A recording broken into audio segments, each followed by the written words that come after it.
Hi, welcome back guys. This is your friend, the Iron Fanfics, back with amazing fanfiction. This is the series of What If Deku Possessed Nullifying Quirk. Now before starting, please give this video a like and subscribe to the channel if you want more videos like this. Now let's get into the fanfic. The Midoriya family was small, but everyone saw the love. Or at least they thought they saw love. In truth, Midoriya Inko hid her true feelings behind a smile, for the sake of her young sons, Izuku and Hitoshi. But, after their 4th birthdays, she was unsure how much longer she could keep playing happy family. But, that choice was never made by her, it was made by her husband, Midoriya Hisashi, who knew such a dark tragedy would occur from 2 boys getting their quirks. Hitoshi got a brainwashing quirk, which he was unsure of. Inko assured him it was a beautiful quirk. It was unique and special to him. Izuku's was a little less noticeable. She called it nullifying. By touching someone he could stop their use of a quirk, but also some quirks wouldn't affect him, nullifying their effect. Inko couldn't have been prouder of her boys. To her, their quirks were beautiful, special. But once they manifested, their lives got worse. Hisashi was enraged, for what reason Inko wasn't sure, but it all came to a blow one evening, when Hisashi returned home, drunk. Izuku and Hitoshi were sitting at the table drawing their favorite heroes, Izuku drawing All Might and Hitoshi Eraserhead. They were happily talking about their heroes as Inko watched them fondly, washing up their dinner plates. She nervously glanced up at the clock. It was later than usual, she shivered. Whenever Hisashi was this late, he was drinking. She smiled over at the boys. All she wanted to do was to keep them smiling. Suddenly the front door burst open. The boys jumped, their eyes wide and fearful.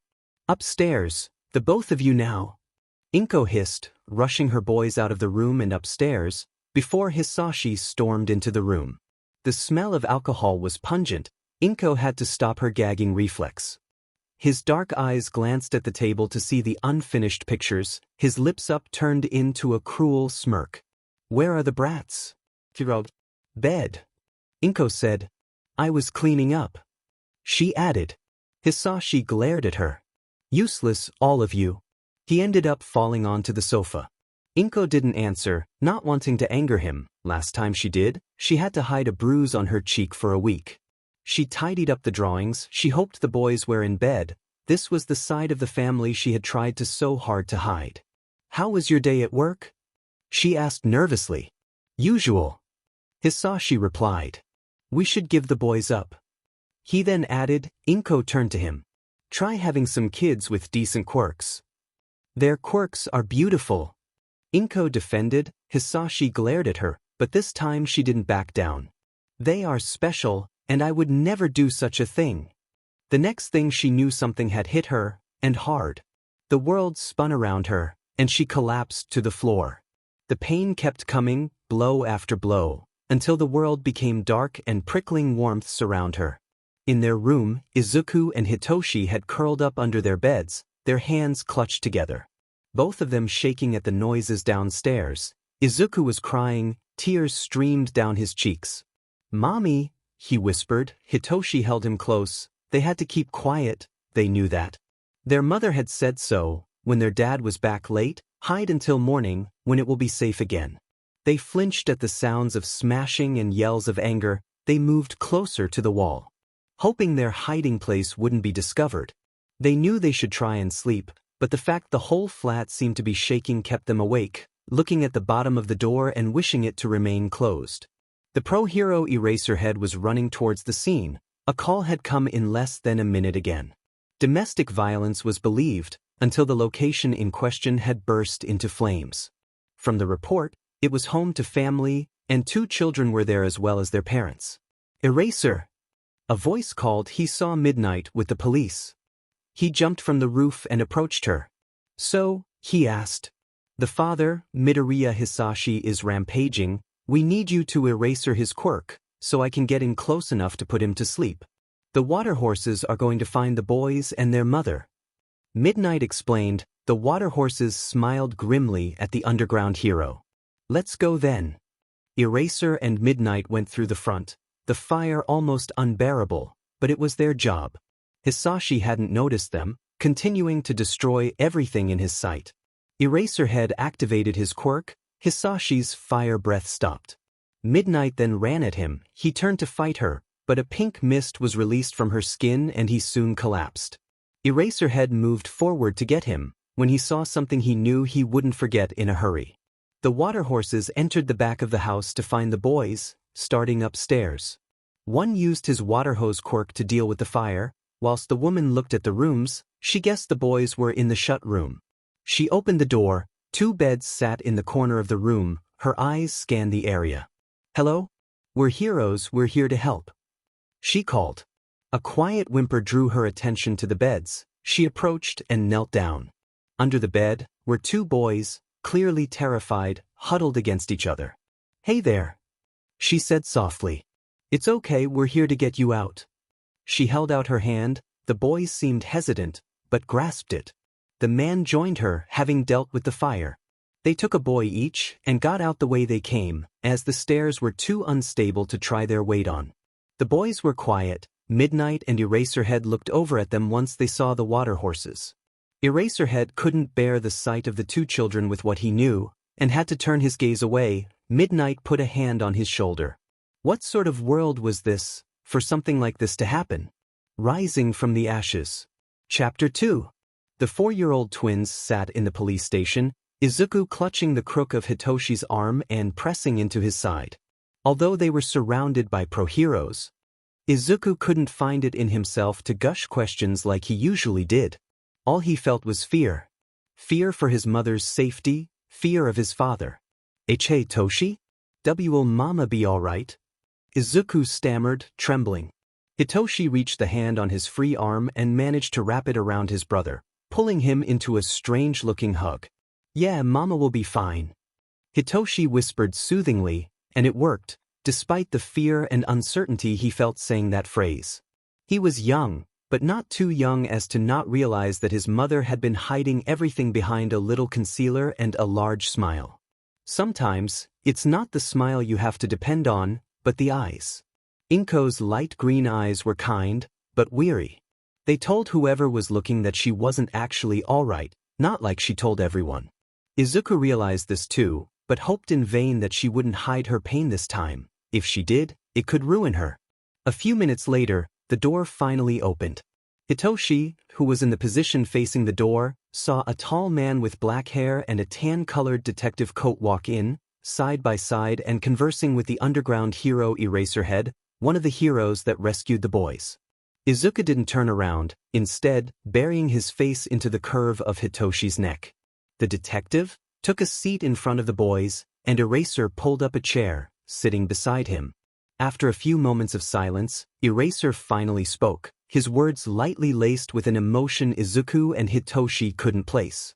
Midoriya Izuku and Midoriya Hitoshi, born on the 1st of July. Parents are Midoriya Inko and Midoriya Hisashi. Quirks, brainwashing and nullify, Eraser stated plainly as if reading off a sheet. Izuku finally unburied his face to look at the hero curiously. Eraserhead met Izuku's gaze, raising an eyebrow. Hitoshi glared at Eraser as if to say, "Make him cry, and you'll die," the expression almost comical on the child's face. Eraserhead had to force the smile that threatened to display on his face down. "This is Tsukachi Naomasa, a detective in the police force, and I'm Era Dash," Eraser continued before Izuku's eyes seemed to sparkle as he gushed. "You're Eraserhead, the underground hero. Your quirk is Erasure, which enables you to erase the quirk of whoever you're looking at, but your quirk doesn't work with mutant-type quirks. Your quirk isn't as flashy as, say, All Might's, and you essentially fight quirkless. You just even out the playing ground, forcing your opponent, if they don't have a mutant quirk, to also fight quirkless. Your number 1 support item is your scarf, made of nitinol alloy that Sha Dash." Izuku's mouth suddenly skids to a stop, taking in the surprised expression on the detective's face and the slightly shocked look in Aizawa's eye. Izuku suddenly curled in on himself, slightly blushing. "I'm sorry," he said quietly, biting his lip. Hitoshi immediately sets to work, hugging him. "No, Izuku. Don't apologize. This is your interest, and you don't have to feel sorry for it." Hitoshi comforted, whispering in Izuku's ear softly. Eraserhead watched this display with a heavy heart. How would these two bright children react to their mother dead and their father in prison? He didn't want to be the one to shatter their heart, but that comes with the job. He couldn't stall any longer, he just had to get it over with. As if reading his mind, Hitoshi asked the dreaded question. "Where is Mama?" he asked, and Eraserhead looked down. The detective winced. "Would you boys first tell me what your father is like?" Eraserhead asked. The two boys glanced at each other. "He doesn't like us because we don't have quirks like his," Izuku muttered sadly. "He made Mama sad," Hitoshi added. "She never said it, but you could see it." "And what about tonight?" Eraserhead asked. "We had dinner, and me and Izuku were drawing. Dad came in late. And when he's late, we have to hide upstairs until morning when it is safe," Hitoshi answered. The detective looked concerned. "Why?" Detective Tsukachi asked. "Because he is angry when he comes home late, and when he's angry he gets shouty and loud," Izuku said. He quickly huddled against Hitoshi. "It's loud and scary. But Mama calms him down and it is safe in the morning." "You father gets mad often?" Tsukachi frowned. The boys nodded. He glanced at the hero and gave him a short nod.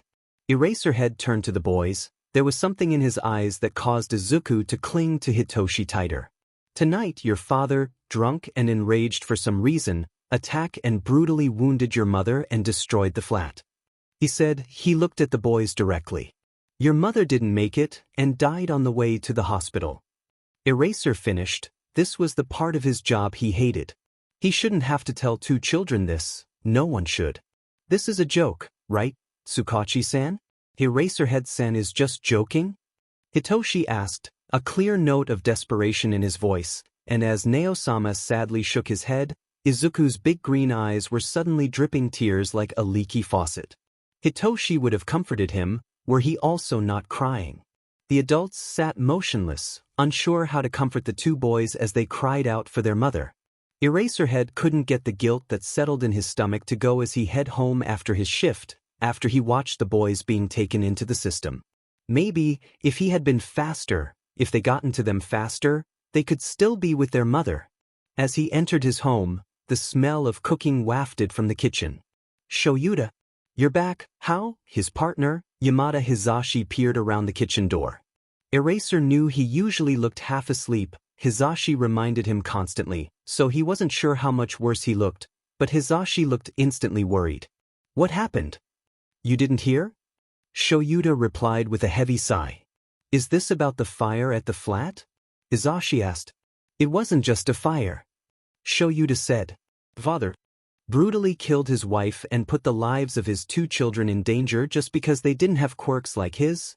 Shoyuta wasn't the type of person who liked hugs, but as soon as Hizashi wrapped his arms round him, he felt himself calm down. "The kids are safe, right?" Hizashi asked. "They're alive, yes. They are quite clever for their age. One knew who I was and even knew how my quirk worked." Shoyuta chuckled softly, remembering the excited look on Midoriya Izuku's face as he went on about Eraserhead. "How old were they?" Hizashi let him go and they entered the kitchen. Their quirks hadn't long manifested, both unique too. They shouldn't have had to deal with a loss like that at their age. Shoyuta frowned. "If I had gotten there faster, it may not have made a difference." "It isn't your fault, Shoyuta, I bet those boys agree," Hizashi told him, a stern edge to usually jovial voice. "No matter how much we may want to, we can't save everyone. It hurts, I know, but at least 2 lives were saved, and we can continue to protect those lives from now on." Shoyuta just nodded, knowing Hizashi was right and there was no point in trying to argue with him. "Anyway, tell more about those boys, they clearly caught your attention." "What makes you say that?" Shoyuta looked at him. "Clever for their age, one knew you, their quirks intrigued you." Hizashi listed off the reason as he finished cooking. "I have known you since high school, you are interested in the kids. They got potential? Both have mind-based quirks. One, Midoriya Hitoshi, has brainwashing, and Midoriya Izuku has Nullify." Shoyuta told him. "What does Nullify do?" "Well, how does that work?" Hizashi asked. From what his records say, he nullifies the effects of emitter-type quirks on himself, so my quirk wouldn't affect him, I don't think. But he can stop the quirks of people he touches. Shoyuta said. So, a little like yours, explains why you're interested. They are some rare and powerful quirks. Hizashi nodded, putting a plate of food before Shoyuta. I hope I get to meet them at some point. Shoyuta didn't reply, but he had to agree. He hoped to see the kids again. The two boys sat side by side in a car, their hands clasped together tightly, Izuku still crying silently as Hitoshi watched things passing by the window. He jumped slightly as Izuku rested his head on Hitoshi's shoulder, his head facing down, hiding his expression. We'll be okay, Izuku, we've got to be strong, so Mama can be happy. Hitoshi patted his brother's head. They were twins, and one may have expected them to fight over who was the oldest. But not them. Izuku was only 3 minutes younger and was a sensitive soul, thus Hitoshi took his role as the older brother very seriously. He planned to continue to protect Izuku as much as he could. The woman driving the car was talking to and next to her quietly about the boys' future and what path they should take with them. They wanted them to go into foster families with a mother and father, mostly to show them a healthy family life. They arrived at the foster care center, the two boys clinging to each other as if their lives depended on it. They shot nervous looks towards the two couples who were there to greet them. Hitoshi-kun, Izuku-kun, these are your foster parents. You're going to be staying with them for a while, okay? The woman spoke in a kind voice. Izuku glanced between them. Why are there two? Hitoshi asked. Mr. and Mrs. Nakano will be taking of you, and Mr. and Mrs. Onishi will be taking care of Izuku. The man said. Mrs. Onishi knelt before them, her eyes on Izuku. Hello, Izuku-kun, pleased to meet you. She smiled, but was startled as Hitoshi wrapped his arms protectively around Izuku. Where Izuku goes, I go. He told them, the look in his eyes echoed his words. But the agreement had been set. It was almost an hour later when they finally got the boys' part, both crying out for each other. They had lost their mother, their father, their home, their belongings, and now they had lost each other. Izuku, taken in by the Onishi family, became silent. He would do as he was told, never gave them a reason to be mad, but he didn't speak other than to say thank you, please, and occasionally sorry. The other foster kids were nice, and always did their best to try and include him. But Izuku has closed himself off from everyone, became secluded within himself. He would back away nervously every time they wanted him to play. He spent most of his time watching the news, remaking his notes on heroes, seeing how his original notebook had been destroyed in the fire. He wanted to remake it, so he could show Hitoshi it if they ever met again. His nights were filled with silent tears, and he buried his head into his pillow, so no one would notice. He would eventually cry himself to sleep, his hand always clutching the notebook as his lifeline. But the Onishi family did their best to make him feel at home, but to Izuku, it just felt off. Hitoshi had not had as much luck as Izuku. At first things were fine. Like Izuku, Hitoshi had become quiet, but he also did as he was told. But it all changed when they figured out his quirk. It was not something anyone wanted to deal with. Hitoshi found himself being passed around. No one wanted a child with such a villainous quirk. Hitoshi wanted to apologize, but felt if he did, they would accuse him for using his quirk. So he sat there alone, all the time with his latest family. All he wanted was Izuku and his mother. The only people who thought good of his quirk, the people he had lost. Aizawa entered the foster child center. It had been a whole month since the event, and Yamada had finally been able to force him to check how the boys were doing. Yamada knew that Aizawa had a fondness to the boys, and he was intrigued to say the least. A woman looked up from the desk and smiled. Hello, how can I help you today? Yes. I'm ProHero Eraserhead. I was part of the rescue of 2 boys were put into the foster system. He said, I am here just to see how they are doing. May I see your hero license, sir?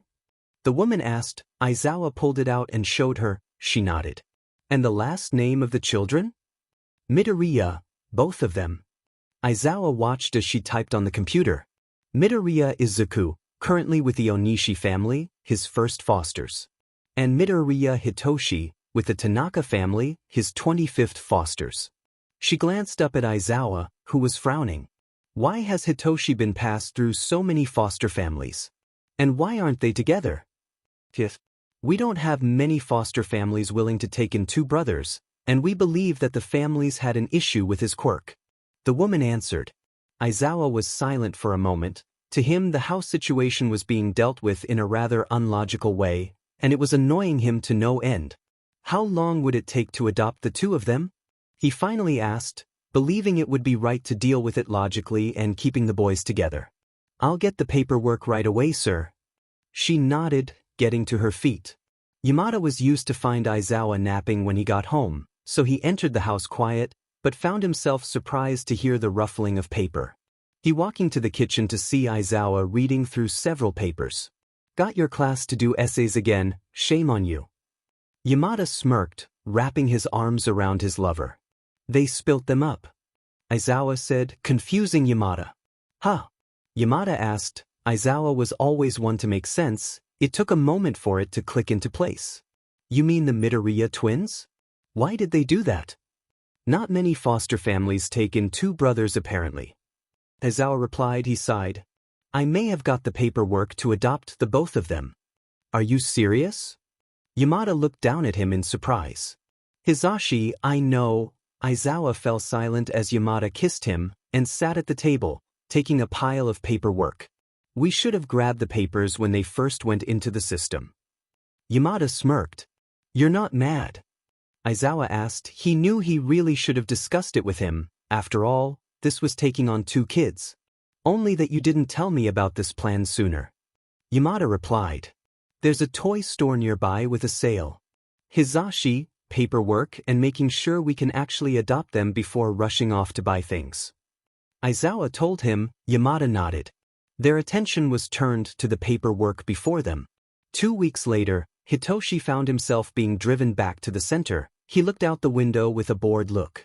He was beginning to suspect there were no more families that wanted him, and they were going to put him in an orphanage, and he was never going to see Izuku again. He bit back his tears. No, he had to be a big boy about this, so no crying. Come on, Hitoshi-kun. Mrs. Tanaka's voice seemed kinder than normal. He got out of the car and looked up at the building. He silently followed them in. Toshi! A voice cried, then someone crashed into him, arms wrapping around him. A head of curly green hair was pushed into his face. I see. He gasped, wrapping his arms around his brother. He could feel Izuku burst into tears against him. I'm here, Izuku. I won't let us be parted again. He promised in a hushed voice. You won't have to. A woman in a suite smiled. Come with me, you two. There are two people who want to meet you. Holding hands, and with Izuku squishing himself up against his brother, they followed after the woman into a room. They peeked around her to see two men. One had a bored expression with shoulder-length black hair. The other had a big smile and bright, long, blonde hair. Izuku gasped, pointing at the grumpy-looking men excitedly. It's Eraserhead. He smiled before catching himself and pushing himself closer to Hitoshi. He sure is clever, all right. The blonde laughed. He knelt before them. It's good to finally meet you two. Who are you? Hitoshi asked with frown. Midoriya, Izuku and Hitoshi, these are your new adoptive parents, Aizawa Shoyuta and Yamada Hizashi. The woman smiled. Adoptive parents? The two boys glanced at the adults with wide eyes. Adoptive parents? The two boys glanced at the adults with wide eyes. The blonde, Hizashi, laughed lightly at their shocked expressions. Yep, he grinned, popping the P. Shoyuta here decided we should adopt you, which is surprising, since he's a grump. Izuku giggled at that, half hidden behind Hitoshi. So, why you're adopting us? Not that I'm not grateful or anything, but Hitoshi broke the sentence off, meaning clear. Hizashi looked at Shoyuta, an eyebrow raised. Shoyuta groaned. Because we dash. You guys shouldn't have been separated, and Hitoshi shouldn't have been moved around so much. He explained reluctantly. Hitoshi just nodded in understanding. That's it? And no more foster care? Izuku asked cautiously, and at Hizashi's nod, brightened up considerably. At Hizashi's playful, come on, the brothers, who were still clinging to each other, followed their new adoptive parents to their car, the woman in the suite trailing after them. "Remember," she reminded as the new family jumped into the car, "every month we will be doing an inspection to confirm your home is a child-friendly environment." Shoyuta nodded as Hisashi drove away. Suddenly, Izuku remembered the notebook he had been recreating, which lay forgotten in his bag. His eyes widened as he rummaged through it, pulling it out. "Toshi, look. I tried to remake the notebook we made. It's not the same without your pictures, though," Izuku mumbled, thumbs twiddling as his elder twin flicked through the notebook. Hitoshi's eyes were wide, and he looked ecstatic. "Izu, you remade the notebook?" he asked in awe, and Izuku nodded shyly. "Why, yeah, I wanted to show you when I saw you next." He smiled brightly. Suddenly he frowned. "Yamada-san, you're a pro hero, right?" Izuku asked, and Hitoshi tilted his head, waiting for Hisashi's response. Hisashi laughed.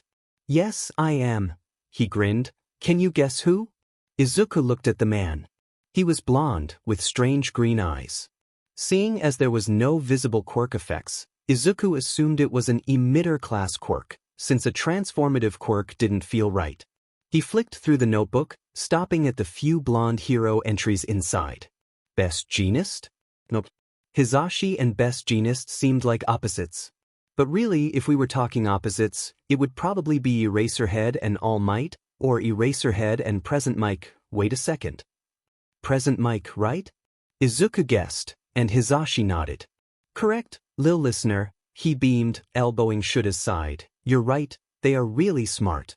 Both Hitoshi and Izuku beamed from the praise, faces blushing. Izuku buried himself in Hitoshi's side, carefully adjusting the seatbelt so he doesn't choke to death in the process. Shoyuta just groaned. "I'm always right, so you had to elbow me, why?" He glared Hisashi, who just snickered in return. Hitoshi watched the scene in amusement as Izuku's breaths evened out beside him, the soothing motions of the car lulling him to sleep. "Stop being such a grump, Shoyuta," Hisashi complained loudly. "You know you love me." "No comment." Shoyuta grumbled in return, closing his eyes to try catch some Z's like Izuku. Hisashi smirked knowingly as he returned his full attention to the road ahead of them, probably due to the fact he didn't exactly feel like crashing. "Hey, Izu, wake up." Hitoshi gently shook Izuku awake. "We're here." Izuku yawned and blinked slowly. "Wadash," he murmured as he stumbled out of the car, eyes bleary from sleep. It's from Hitoshi's quick reflexes that he finds himself not eating dirt, which he is incredibly thankful about. "Izu," Hitoshi looks at him, concerned, "Are you okay?" "Yeah, Toshi." Izuku rubs his eyes and yawns once more. "I'm just tired." "If you say so," Hitoshi mutters as he eyes Izuku wearily. Izuku just giggles slightly and leans onto Hitoshi as they walk towards an apartment building, due to his legs feeling like jelly. "Come on." Both kids' sweat dropped at Hisashi's excitement. How can someone have so much energy? Not even Izuku could have that much after such a drive. And Izuku is a very energetic cinnamon roll. The twins followed him into the apartment building and up a flight of stairs, since it seemed the smallish elevator was about to be used by a kind-looking blonde adult with a ton of luggage. Izuku smiled and waved at the man, who grinned in return, nodding in greeting as they passed. Then Izuku tagged Hitoshi on the shoulder. "Tag, you're it," he called out behind him as he raced up the stairs, green hair poofing up even more with every step. Hitoshi cries out indignantly and begins to chase his younger twin up the stairs, shouting out an affirmation to Shuta's cries of, "Be careful. I'm really not in the mood to tend to an injury at the moment." Izuku giggled hysterically, making it onto the next landing before being tagged by his brother, who poked his tongue out at Izuku. "Hey, Midoriya twins, our apartment's on this floor." Hisashi shouted to the boys who were currently chasing each other up to the next landing. Hitoshi and Izuku were both panting, red-faced from embarrassment as they quickly went back down the stairs, following Hisashi to their door and inside their apartment. The apartment was surprisingly spacious. Hitoshi noticed that as he walked in. The apartment opened up to the living room, which had a black couch and a large television, a few photos stuck on the walls. The back of the living room opened up to the kitchen, which was rather modern. The dining table wasn't all that big, but it would fit all four of them. The kitchen led to the laundry room, bathroom, and Shuta's study. Back through the living room and off to the side was a corridor which held all the rooms. Hisashi beamed while he was doing the house tour. Shoyuta had just flopped on the couch the minute they stepped through the door, instantly asleep. Hisashi turned around, smiling. "So, any questions?" he asked, and Izuku shook his head. "Does Aizawa-san usually do that?" Hitoshi wondered, jabbing a thumb at the unconscious man. Hisashi nodded. "Expect to come home and see him lying there." He laughed. Izuku smiled lightly. "Yamada-san, thank you for adopting us. Both of us," he murmured, suddenly clinging to Hisashi's leg in a hug. Hitoshi wished he had a pair of sunglasses so he doesn't get blinded by Hisashi's beaming smile. Hisashi leaned down and swooped Izuku up, cuddling him properly. "You're welcome, lil listeners." He spread an arm out in a fancy gesture. "Our home is your home now." Both children smiled at their new parents' antics, before hearing a strange noise.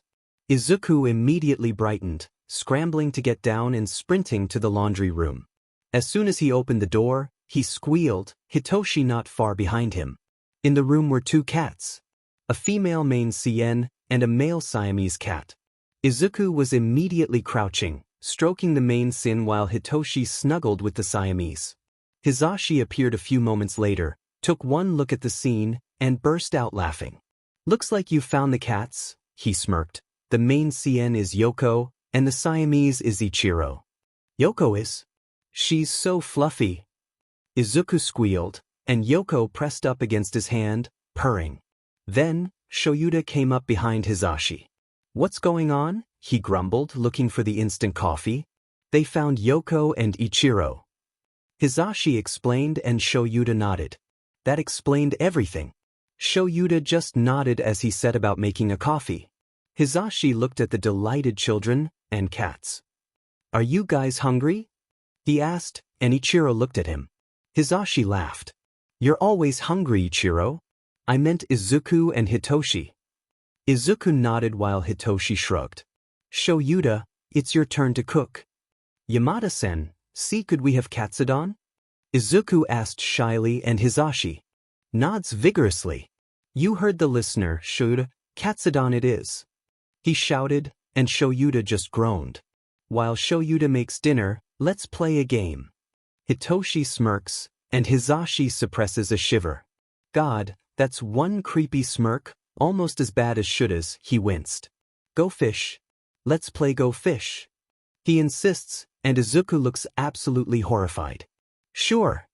Hisashi beams, while Izuku groans and buries his head in his hands. "I win." Hitoshi smirks and Izuku looks at him. Just looks at him. This was why he didn't play go fish. "Already? We've only been paying for like 3 minutes. Hisashi frowns, and Hitoshi snickers. After asking Izuku for an ace, he wins. "Yamada-san. Yamada-san, this is why we don't play card games." Izuku groaned. Hitoshi had won again. "All done. I win again." "Come on, Yamada-san, up your game." "I win." Hitoshi was a monster. Worse than Shoyuta, and that's saying something. How does this kid do it? "Dinner's ready," came Shuta's call, but no one replied. A few minutes later, Shoyuta entered the room, arms crossed. "Come on, dinner's are..." He trailed off once noticed what was going on. They were playing Go Fish, Hitoshi was smirking, Yamada was sweating, and Izuku was just watching in amusement at what was going down. "Do you have a 4? Hitoshi asked, and Hisashi groaned, handing him the card. Hitoshi just smirks, placing the match down on the table. Shoyuta smirks. "How many times has Hitoshi won?" he asks, and Izuku frowns. 28. He mumbled, Shoyuta snickered. "How many times has Hisashi won?" 0. "I'm never teaching this kid poker," Hisashi thought, but Aizawa had other ideas. "Itadakimasu." Izuku shouts excitedly before he began eating, almost hoovering down the food. Shoyuta watched the boy in amusement, a small smile playing upon his lips. "So, you like it?" he asked and laughed lightly as Izuku looked up, nodding quickly before going right back to eating. He turned his head to find Hitoshi doing the exact same thing, Hizashi not so subtly recording it with his phone. Aizawa sighed and began to eat. Thank you for adopting both of us, Hitoshi smiled at his new family once he finished. Hizashi just ah-ed and patted his fluffy hair. It's okay, little listener. It was horrible what they did, separating brothers who just lost their parents. Brothers who were close, that's worse. Besides, Shoyuta took an interest in you, and that grump hardly ever takes an interest in anyone. Hizashi smiled and the twins smiled back. Now, if you're done, we should get you to bed. Tomorrow we'll go shopping for supplies such as toothbrushes and clothes. For now it'll be fine if you sleep in the clothes you're wearing. Okay. Hitoshi nods and follows Izuku to the bathroom so they can wash their face and brush their teeth with their fingers, the cats having been locked in Shuta's room. A few minutes later, they were ready for bed and Hizashi led them to the large room they would be sharing. It was bare, with 2 single beds, 2 bedside tables, a large window that had the curtains drawn over it, and a built-in wardrobe cupboard. Also a large chest in the corner that Izuku mentally dubbed the toy chest. You guys all ready to sleep? Hizashi asked, and at both boys' nods, hugged them. Good night, sleep tight, he murmured after he had tucked them in their own beds and shut the door behind him. Izuku lay in his bed, unable to find sleep. What if Hitoshi is taken away from me again? What if something bad happens to Yamada-san and Aizawa-san? Izuku shook his head, banishing his thoughts. Then he had an idea. He quietly slipped out of his bed and padded along the ground to Hitoshi's bed, clambering in. It was warm. As soon as he lied down next to his brother, he felt 2 arms wrap around him. They both smiled as they cuddled, allowing sleep to finally take them. Hizashi was the first to wake that morning. As usual, Shoyuta was sleeping peacefully at his side. But he knew today was going to be far from the usual. He smiled, the boys would need new things, and thus they needed to shop. Hizashi carefully got up, not wanting to wake Shoyuta. He yawned and headed to check on the boys. He peeked into their room, to see Izuku awake next to a sleeping Hitoshi. Izuku noticed him looking in. Morning, Yamada-sama, he yawned. Morning, kiddo. Fancy giving me a hand with breakfast? How do pancakes sound? Hizashi smiled. Izuku smiled and nodded, carefully getting up not to wake Hitoshi. Hizashi smirked about how he and kids seemed to have a very similar getting up pattern. Hizashi pulled up a chair so Izuku could stand on it to help him. Right, first, we need to make the batter. I know.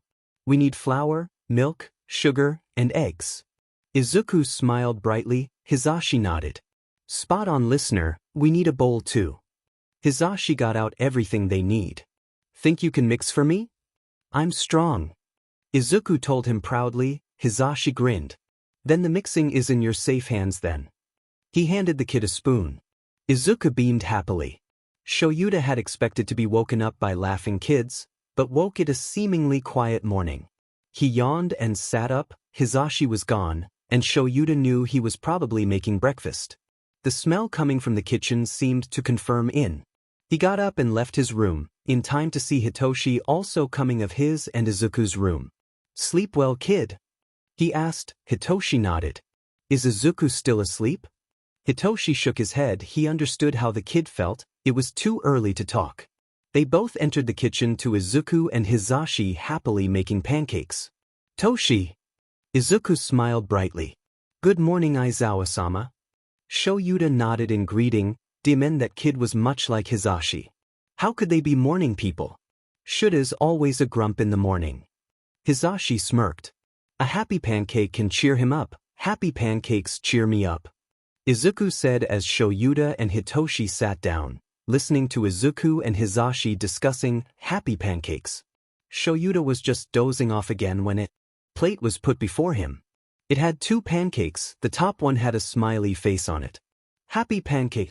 Hitoshi muttered, looking at his own with a tired smile, and dug in. No going back to sleep, Shoyuta. We have to take the boys shopping today. Hizashi smiled at him as he and Izuku joined them. I am sure Hitoshi and Izuku will behave. I am more worried about you. Shoyuta looked at him. Why? Hitoshi asked. Shoyuta looked at him, confused. Because he is likely to running off, and he usually gets lost without me. Shoyuta replied. The two boys began to giggle. Hizashi pouted at him. I was going to make Katsudon later, but you can't have any now. Hizashi said. Katsudon? I love Katsudon. Izuku smiled. Hitoshi nodded in agreement. Great, just the three of us then. Hizashi grinned. He caught Shuta's glare, and his smile just widened. Shoyuta shook his head. He had 3 kids to look after today. Shoyuta looked at the list he had made. It had the necessities the boys would need. We could probably split the list, you know? It would make things faster. Hizashi suggested. No, because you will go into a toy shop and buy a load of stuff. Shoyuta said. Well, toys are on the list. Hizashi pointed out. Shoyuta shook his head. We're sticking together. Shoyuta told him. Hitoshi was holding his free hand, then Izuku was holding Hitoshi's hand, and his free hand clung on to Hizashi's hand. The boys were looking at the floor, stepping in the box patterns. Hizashi watched them amused. So, clothes first and shoes. They need everyday wear, pajamas, trainers, Shoyuta muttered to himself. Then, the biggest clothes shop. Hizashi pointed ahead. It didn't seem as crowded as they knew it probably was. You boys must keep hold of either me or Hizashi. We don't want to lose you. Okay. Shoyuta looked at them. They both nodded.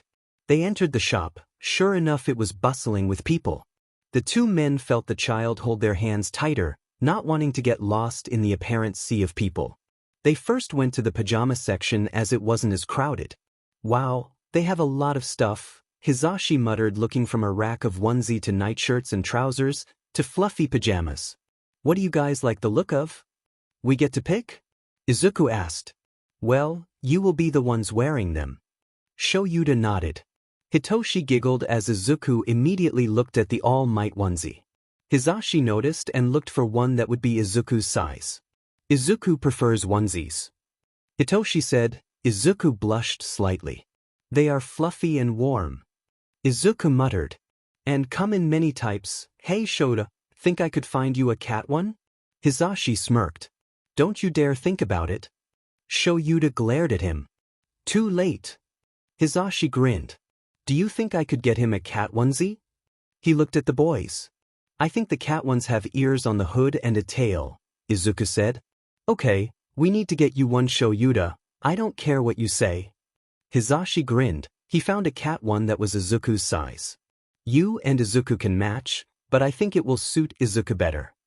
Izuku giggled happily, blushing lightly. You just help Izuku find some onesies. I'll help you find your pajamas, Hitoshi. Shoyuta said. Okay, he nodded. They turned their back to see the what other things that had to offer.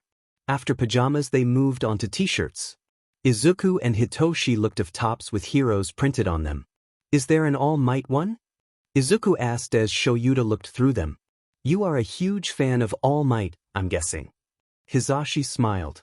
I want to be hero too, and save the day with a big smile. So, people don't worry, that they know they are safe. Izuku nodded. Hizashi ruffled his hair as Shoyuta searched. That's a good dream, kid. How about you, Hitoshi? Hizashi asked. I want to be a hero too. He nodded. With quirks like yours, you'd make some good heroes. Shoyuta said, pulling out a shirt. This was the only one. It's definitely too small for you. Ah. Izuku and Hitoshi pouted. They had to go for some other heroes, though the boys clearly freaked out at an Endeavor top. Shoyuta had a feeling it was because of the fire quirk. He couldn't blame the kids at all. Fire was going to be a nasty reminder for them. The boys were quite happy with an ectoplasm shirt. They had even found a present Mike shirt with his phrase, "Everybody say hey," which Izuku really wanted. Hizashi wanted to cry over how cute he was being, but Shoyuta stopped him, reminding him that they were in public. The rest of the clothes shopping was uneventful.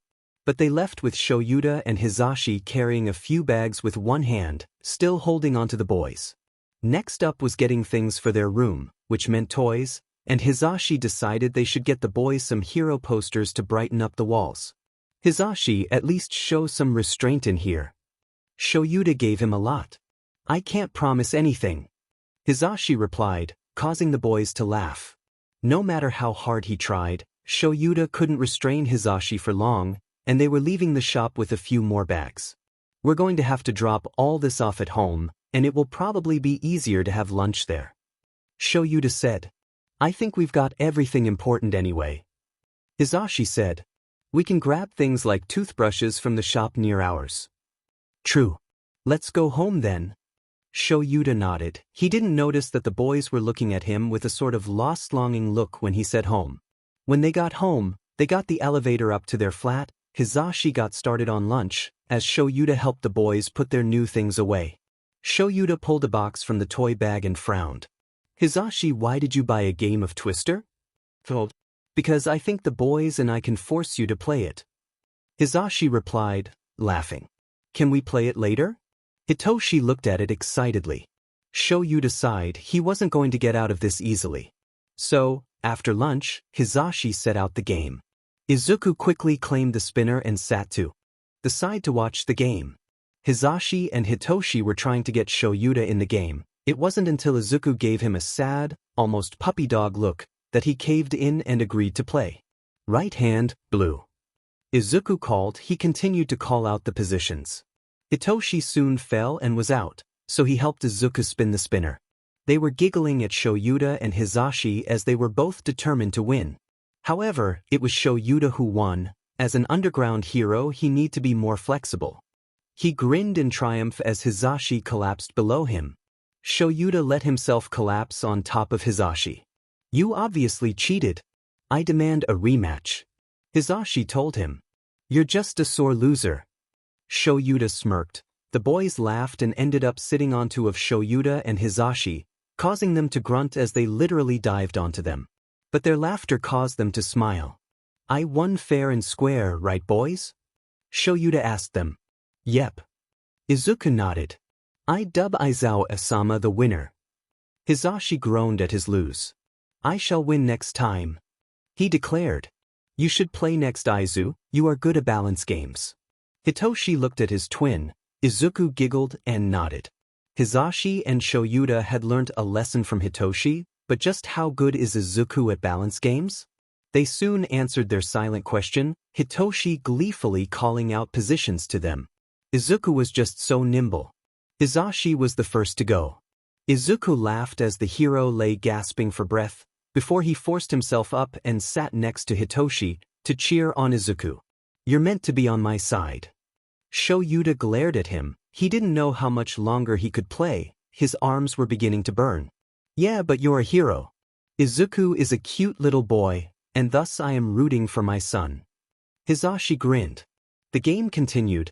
Izuku continued to play as if it was nothing, and it wasn't much later that Shoyuta gave him, allowing himself to fall to the side.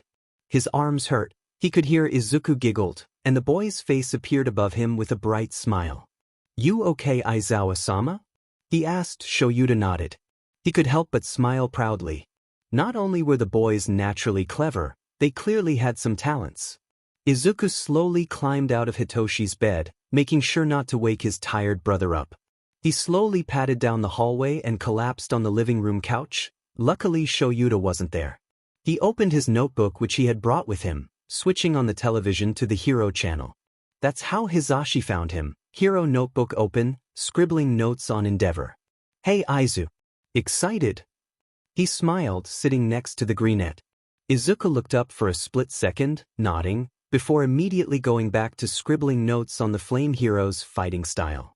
Hizashi was okay with just sitting there until Izuku finished, and a few minutes later, he did. Good morning, Yamada-sama. What are we making for breakfast? Izuku grinned brightly as he snapped his notebook shut. The pro hero noticed it was almost full. Note to self, get them a new one soon. Hizashi smiled back. I was thinking, eggs on toast. Izuku's eyes sparkled. With bacon? Sure, why not? Hizashi laughed lightly at Izuku's expression. The Sunshine father and child wandered to the kitchen, Hizashi calling out ingredients that Izuku ran to fetch. He was carrying the carton of eggs when he slipped and fell, the carton flying open and the eggs smashing against the floor. Izuku looked at the mess, eyes tearing up. Hizashi took note of his teary eyes and tried to comfort him. Hey, Izu, it's okay. Hisashi immediately crouched down, weary of where he put his knees, and gathered the green net into his arms. It's just a few eggs. Don't worry, we have another carton. Izuku clutched his father's shirt, sobbing into Hisashi's shoulder. The pro hero just lets him cry it out. He could tell the tears were mainly from surprise. A few minutes later, Izuku's sobs died down to the odd hiccup. Hisashi leaned back to look at his sunshine son. Better. Hisashi tilted his head, and at Izuku's hesitant nod, smiled brightly. Great. Now, can you help me clean this up? Izuku looked down, looking at the Smash's eggs. He nodded, firmly this time.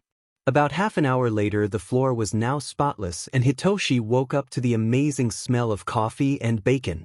Izuku smiled and waved at his elder twin as the purple-haired moonlight child shuffled into the kitchen, slumping in his seat, Shoyuta following not long after. Morning, sleepyheads. Izuku and Hisashi chorused. They totally didn't practice it while they were cooking. Hitoshi managed a sloppy wave while Shoyuta just grunted, Hisashi sliding a mug of coffee over to the black-haired man, smiling at his grumpiness. Eat up. Today is Izuku and Toshi's first day of preschool. Hisashi beamed, and Izuku cheered while Hitoshi just groaned. Do we have to? He managed to say, and Hisashi laughed. Yes, you do, now eat up. Izuku looked up at the school, nervously biting his lip. You know, I think I might just stay home for Todd. Izuku had began to slowly edge away, only to make contact with something firm. He looked back curiously before squealing, unzipping his bag and digging for his notebook. He then spun around and flicked through to find the page he was searching for. Ingenium-san, see, could you sign this please? He looked up hopefully at the turbo hero. The navy-haired man just laughed heartily and nodded. Of course. He smiled down at the green net and signed it, before passing back the notebook and looking up at the Sunshine Boy's parents. Hisashi waved. Hey, Tensei, Hisashi beamed, then caught sight of the small, navy-haired 4-year-old that was hiding behind Ida Tensei's legs. Taking little Tenya to school, huh? Tensei's mouth opened as he looked in surprise at his friends. Finally, he found his voice. What are you guys doing here? Was what he managed to stammer out. Shoyuta just smirked. We're taking our children to preschool, what does it look like? He snickered as he gestured to Izuku and Hitoshi, who were now clutching each other's hands, looking up at the hero in awe. When did you adopt? The poor hero could get over his shock. Oh, not long ago. Tensei, these are our children, Midoriya, Izuku, and Hitoshi. Hisashi introduced and the aforementioned children waved. Well, hey Izuku-kun, Hitoshi-kun, this is my little brother, Ida Tenya. Tensei introduced the other child, who nervously nodded at the family. Hisashi waved enthusiastically. Hey again, Tenya? Remember me? It's been ages. He babbled excitedly, before Shoyuta cuffed him upside the head. Come on, you big child. We're going to be late. He muttered, and Hisashi rubbed the back of his neck sheepishly. Sorry, Shoyuta. Well, let's get going, boys. See you later, Tensei. Hisashi laughed nervously before Shoyuta led the family inside the building. Izuku, Toshi, we'll see you guys after school, okay? Hisashi smiled, and both Izuku and Hitoshi nodded, Izuku looking considerably more nervous. Both parents hugged them goodbye before leaving, Hisashi promising he'd see them soon, all the way. Izuku turned to Hitoshi. Toshi, I'm scared, Izuku gulped, peeking inside the classroom. Hitoshi hugged his brother. It'll be fine, Izuku. Let's go. He smiled and grabbed Izuku's hand, pulling them into the classroom. It was a big room with baby blue walls and stacked with activities, books, and art supplies. Izuku's eyes glittered as he looked around. Hitoshi just smiled at his overenthusiastic brother and tugged him over to the carpet where they sat like all the other children were. A few minutes later, a woman with bright pink hair and white feathery wings walks in. Hello, everyone. She smiled, her grin widening when she spots the twins. Seems we have new students joining us. Izuku frowned. Is it normal to be this happy? I'm Midorako Akemi, but you can call me Akemi-sensei. She gestured for them to stand up the front with her. The twins hesitantly complied. Can you say your name, your quirk, and what you love doing? Hitoshi nodded, since Izuku was lightly shaking. I'm Midoriya Hitoshi. My quirk is brainwashing, and I want to be a pro hero when I'm older. Izuku frowned when he noticed the teacher's smile grow strained at the mention of his twin's quirk. Lovely. What about you? She smiled at Izuku, who bit his lip before nodding. I'm Midoriya Izuku. My quirk is C called Nullify, and I love taking notes on heroes. I also want to be a hero. The greenette stammered. The teacher then clapped, nodding in thanks to the twins. Izuku and Hitoshi returned to their spots, next to Tenya. Okay, let's begin, shall we? Now, who can tell me how? It was lunchtime and Izuku and Hitoshi had grabbed the bento boxes Hisashi had made for them and headed outside to wait for Tenya, only to be cornered by a small group of people in their class. Look, it's him. One of them, who had dark gray hair shark fin on their back, grinned sinisterly. So, your quirk is brainwashing, huh? Yes, it is, Hitoshi retorted while Izuku held his arm in a death grip. Why do you want to know? Another guy who had vibrant red hair and swirly orange eyes smirked. We just wanted to say you'll never be a hero with a quirk like that. He sneered, and Hitoshi jerked back as if he was burned. Hey, brainwashing is a villain's quirk. A girl with violet hair taunted. Hitoshi clenched his fists as the others joined in, jeering at the poor moonlight boy. The boy with red hair's fist suddenly set on fire, and he tilted his fist, about to throw a flaming punch until a hand was placed on his arm and his flames disappeared. Don't touch my brother, Izuku growled lowly. He didn't look so innocent now, in face, he looked murderous. He can be a hero. He has a better chance than you all. You think bullying isn't villainy? Well, think again.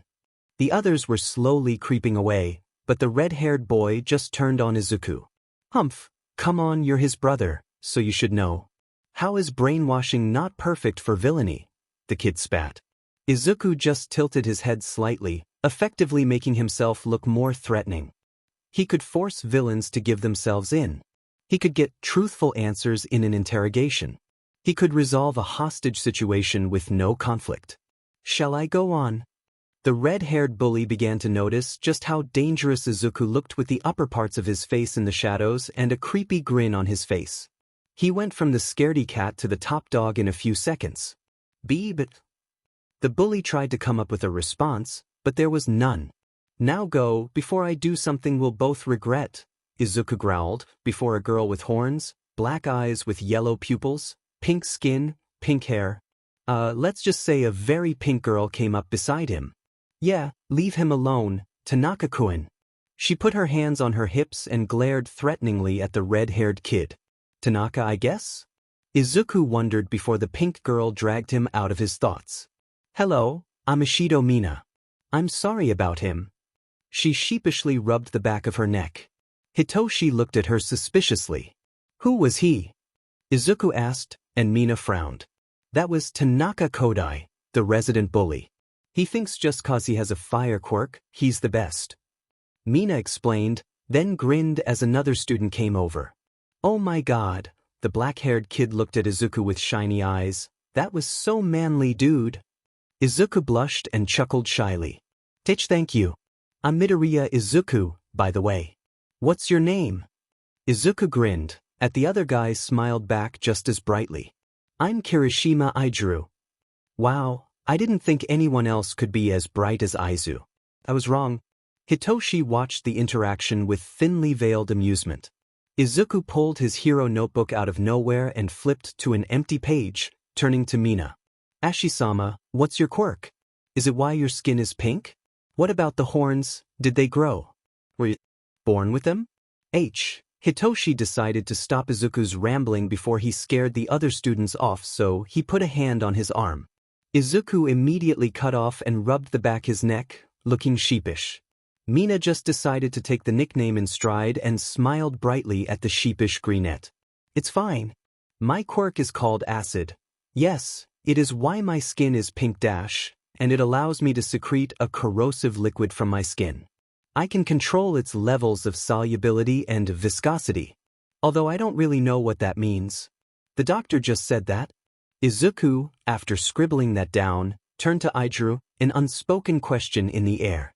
My quirk is called hardening. It's literally that.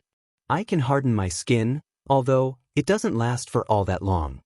Izuku demonstrated by hardening his arm. Izuku was muttering up a storm and scribbling notes before Mina asked a question that took him out of his mutter frenzy. We know he has a brainwashing quirk. Wait, what is your name, by the way? Mina asked Hitoshi.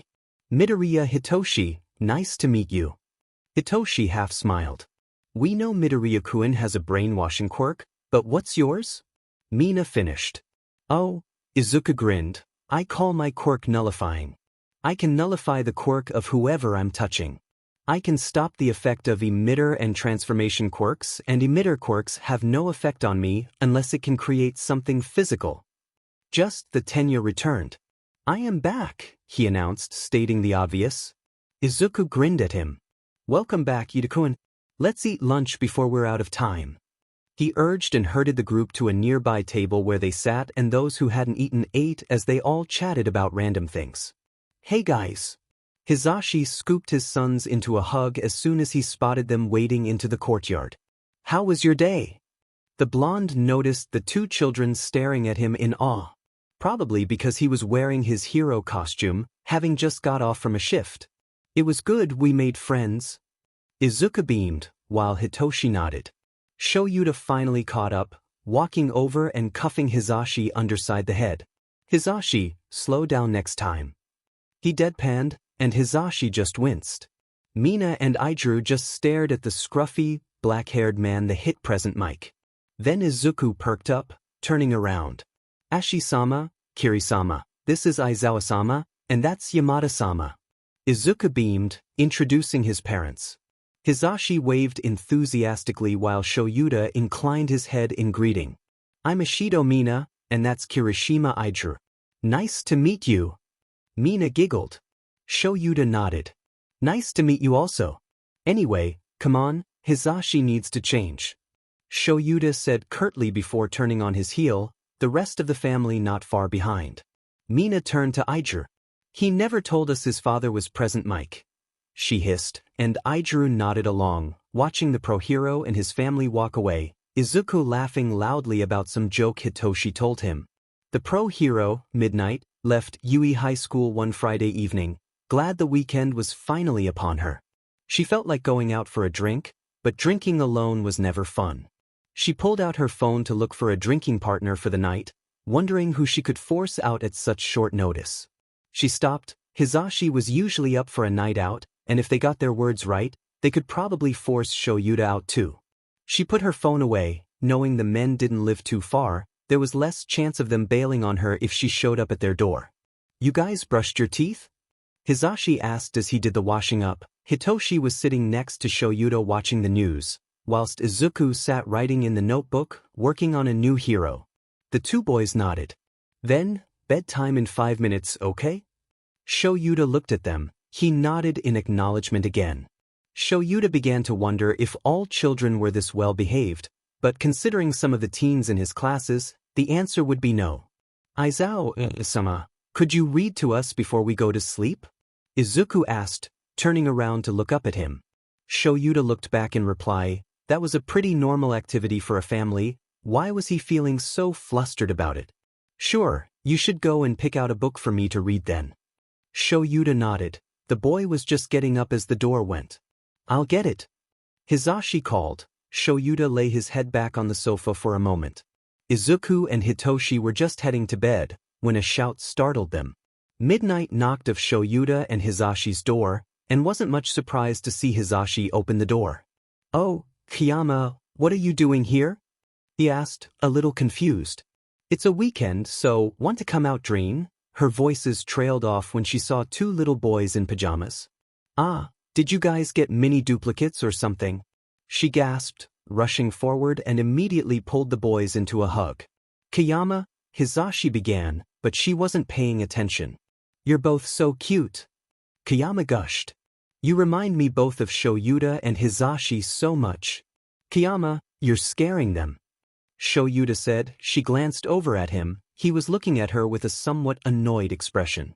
I'm tired, Hitoshi muttered, yawning, and headed off to their room. Izuku, on the other hand, was looking at Kiyama with wide eyes. "Can I have your autograph?" he burst out, his eyes shining, his cheeks flushed slightly. Kiyama was a little taken back, not as much as Hizashi and Shoyuta. Izuku opened up the notebook to the page he had written about midnight. Kiyama took it and looked over her page. "You analyzed my quirk," she muttered, almost in disbelief. "Toshi and I don't have physical quirks, so we analyze lots of hero quirks," Izuku said. Kiyama smiled and signed the page with her own black gel pen. Izuku beamed at the autograph happily. "Okay, definitely bedtime now, kiddo." Hizashi said, "Will you still read us a story, Aizawa-sama?" Izuku looked up. "I'll be there in a minute." He nodded. Izuku smiled. He bowed and bade Kiyama good night, before running off to his room. "And they are?" Kiyama stood and looked between Hizashi and Shoyuta. "They're our sons," Hizashi said proudly. You sons, you two adopted?" "Wait, they are the kids from that murder and arson a month back." Kiyama recognized them. "They split them up in the foster system. It's not something any logical person would do," Shoyuta explained. Once Shoyuta found out, he did the most logical thing he could and grabbed the adoption papers for them. Hizashi smiled softly. "The boys are brilliant." "And you didn't tell me I had 2 nephews?" Kiyama demanded, causing the boys to peek out of their room. "Well, strictly speaking," Shoyuta began. "Well, you are like a brother to me, Shoyuta, so those boys are my nephews. I'm going to spoil them rotten. Hizashi, I need a list of what they like." Kiyama pointed at him. He rolled his eyes. "They both love heroes, any heroes," Hizashi told her. Kiyama gasped. "Wait until the others hear," she grinned. "Kiyama, no," Shoyuta said. "I know the boys would love to meet everyone, but first things first, we are trying to get them settled here first, then we can introduce them to everyone." "That seems fair. But still, you should have told us, we wouldn't have bothered you, so they could settle in naturally too." Kiyama proceeded to slap Hizashi and Shoyuta around the head once. "We could have still lent a hand, like made sure you had everything ready before they got here. Clothes, toys, we could have painted the room for goodness sake." "Geez, we're sorry." Hizashi frowned. "We were mostly thinking at the boys, we wanted to get them back together as soon as we could." "I understand and respect that, but please remember we are friends, and we can help. Like babysitting when you both have shifts." Kiyama smiled. Shoyuta was forced to look down, as Izuku had wandered over again, and tugged on his trouser leg. Izuku was holding a book under his arm. "Right, sorry kid." Shoyuta picked him up. "I'll read it for you now." Shoyuta carried Izuku back to their room. Izuku waved to Kiyama, who smiled and waved back. "So, Shoyuta was the one who got the papers. How did the kids grab his attention?" Kiyama asked. "I know it's not the guilt he felt when they lost their mother. Izuku knew who he was when they first met, knew his fighting style, the inner workings of his quirk. The kid is really smart, even guessed who I was in a matter of minutes. And both boys have mind-like quirks. Hitoshi can brainwash people, whilst Izuku naturally nullifies all emitter-type quirks of people he touches, and they won't work on him, most transformation-type quirks, but it's ineffective against mutant-type quirks. Hitoshi is good at anything that tests the mind. We can't play any card game against him." Hizashi smiled. "But also, aren't they the cutest things you ever saw?" "I see." Kiyama smiled. Not matter how grumpy they knew Shota could be, he also had a very big heart. "I'll tell everyone but I will tell them to give you guys more time to settle into a routine." "Thanks, but you may as well pop round now and again. Now the boys have met you," Hizashi said. "I'll be sure to visit them, but be warned, I will likely bring them stuff. Make sure there is room in their room." Kiyama smirked. "Good night." "Night." Hizashi waved her off from the door. He then went to listen in on Shoyuta reading the two boys a book. That night was a little hard for the boys once Hizashi and Shoyuta fell asleep. Hizashi was snoring, but his quirk seemed to activate too, making it loud. Hitoshi was scowling at the wall, as Aizu was thinking. "Toshi, I have an idea." Izuku got out of bed, Hitoshi followed him. They snuck into Hisashi and Shuta's room. They were surprised that Shoyuta was sleeping through Hisashi loud snoring. He must be used to it, Hitoshi muttered, before looking at his younger twin. What's the plan? We'll sleep in here. As long as I am touching Yamada-sama, his quirk won't work. Izuku smiled happily. Hitoshi smiled and nodded. The two boys climbed onto the bed, careful not to wake them.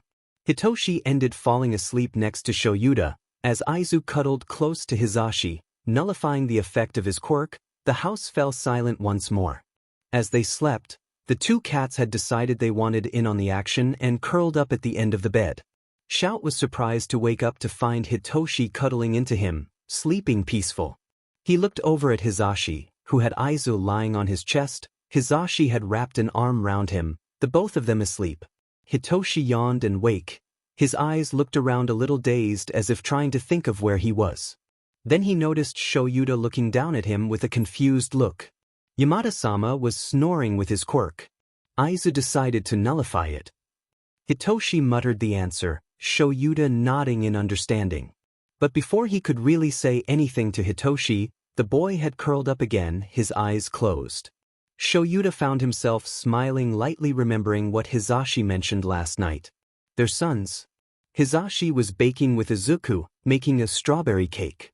Izuku quietly explained that their mother used to make it all the time. Of course, Hisashi jumped at the chance to cheer him and Hitoshi up. Though, when Shoyuta walked in to see Hisashi and Izuku laughing and covered in flour, he took a moment before deciding not to ask what was going on. Hitoshi was in the living room drawing a collective heroes for his and Izuku's hero book. He looked to greet Shoyuta when he got back from a hero shift, but got back to drawing, as Shoyuta lay on the sofa and soon fell asleep. Hisashi put the cake in the oven and stepped back. All they had to do was wait. Izuku sat in front of the oven, wanting to watch as the cake rose. You know it's going to take a while? Hisashi smiled. I can wait, Izuku said, clapping his hands slightly, causing the flour on his hands to rub off. It ended up causing Izuku to sneeze. I think we should get you washed up first, Hisashi told him. Then his phone went off. He looked at it. It was from Kiyama. He smiled and looked into the living and saw Shoyuta asleep. He wondered if it was worth waking him up for. What's wrong, Yamada-sama? Hitoshi asked. The hero Midnight wants to know if she can get a picture of you and Izuku, just to show the other heroes we work with at Yui. Hisashi told him. His grin widened at the wonder in the boy's eyes. Midnight wants our picture? Izuku asked. Yep, I was wondering what would Shoyuta say, but he's asleep, Hisashi said. We will have a picture. Hitoshi smiled happily. Hisashi was able to get a picture of the two boys grinning widely. Izuku in an apron covered in flour, and Hitoshi wearing his Snipe t-shirt.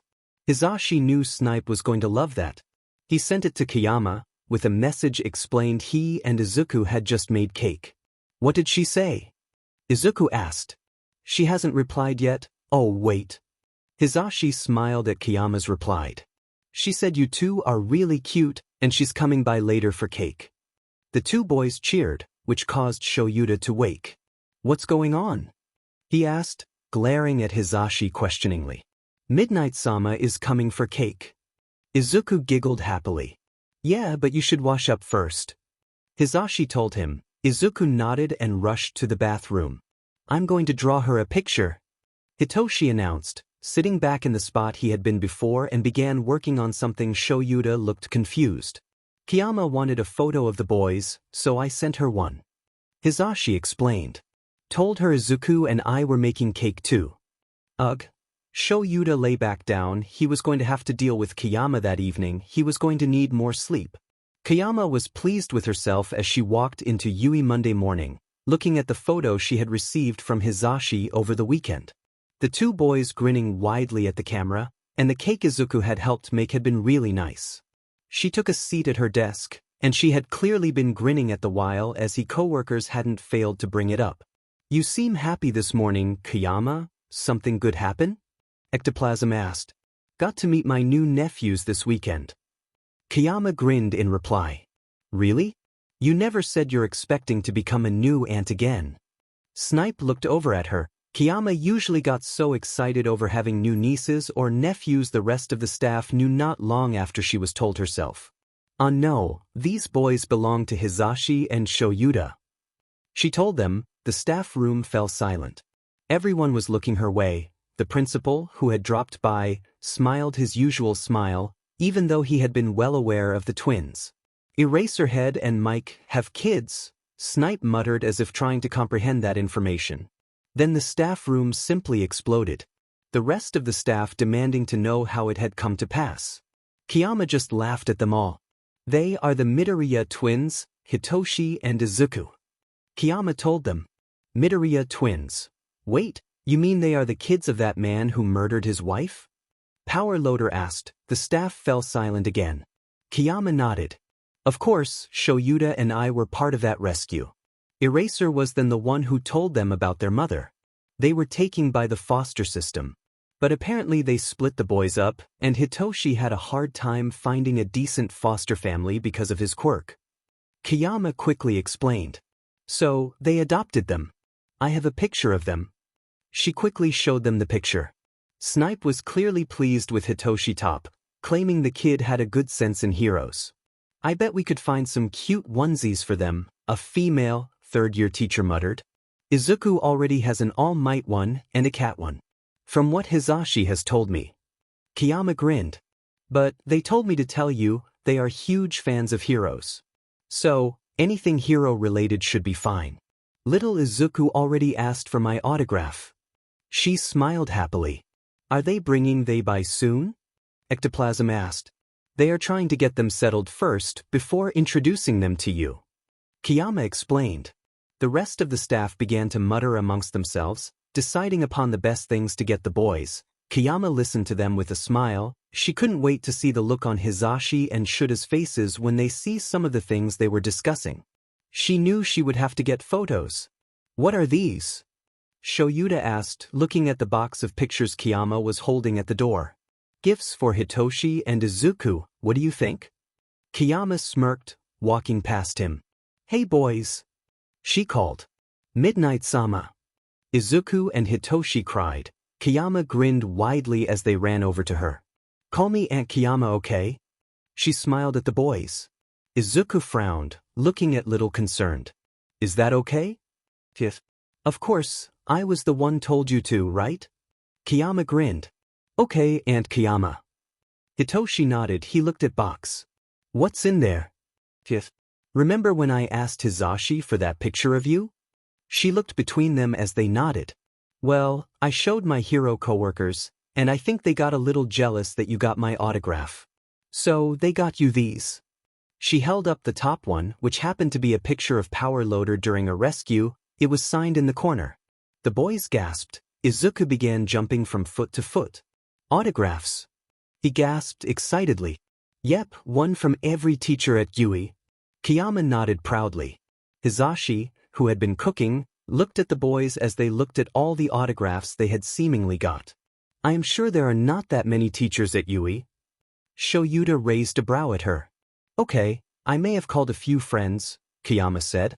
Got as many autographs as I could get. She grinned. Izuku picked one out, his face unreadable.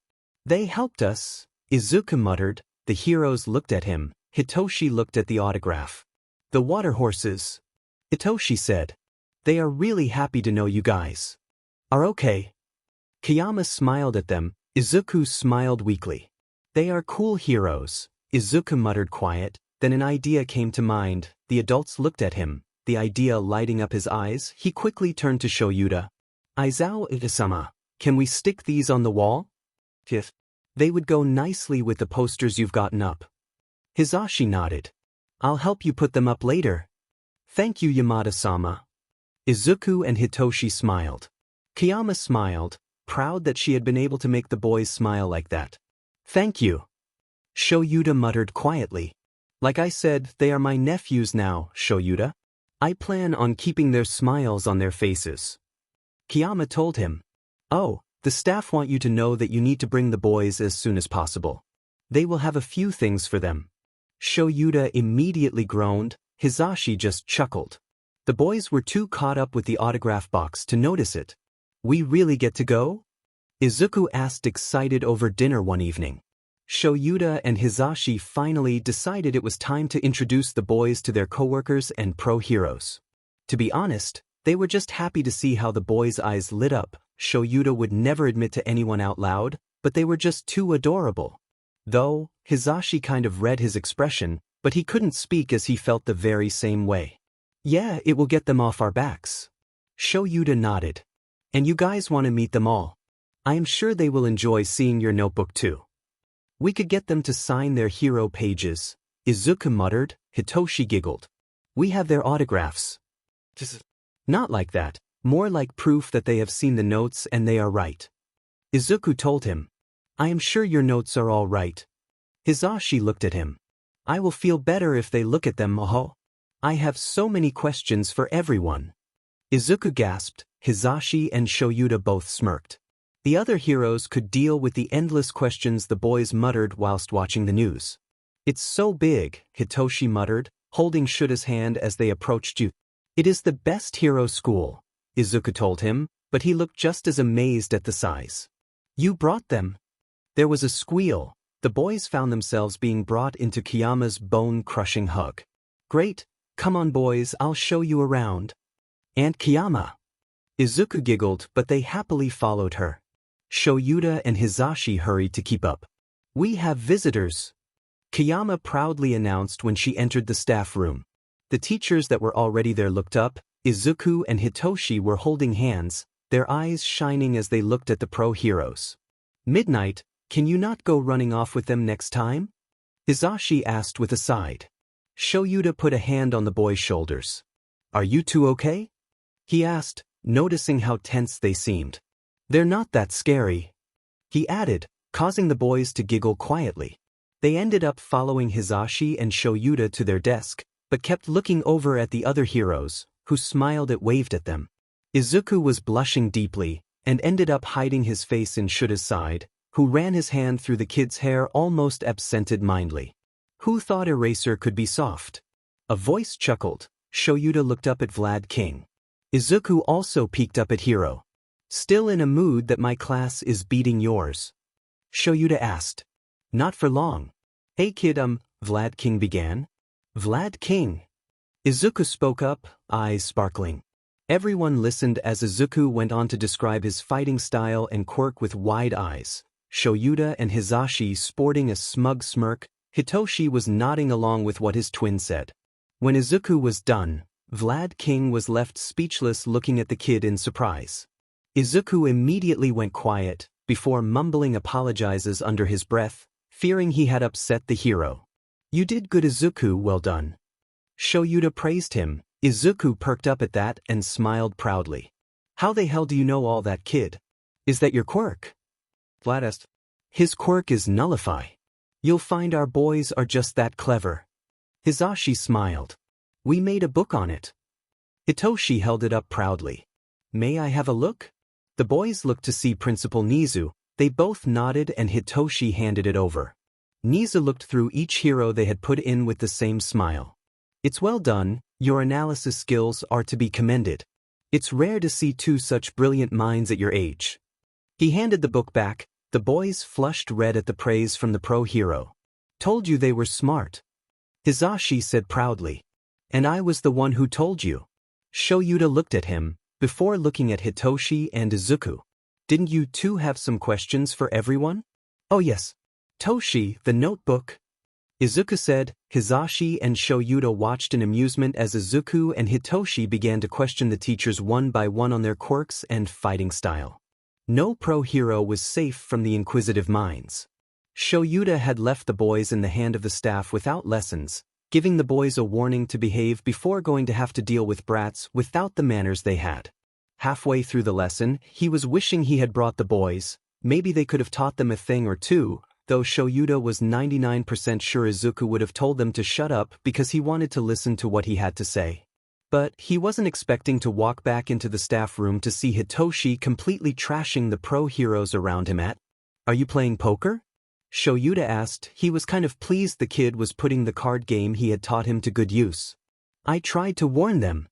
Izuku raised his hands in his defense. How the hell does he know poker anyway? Kayama demanded.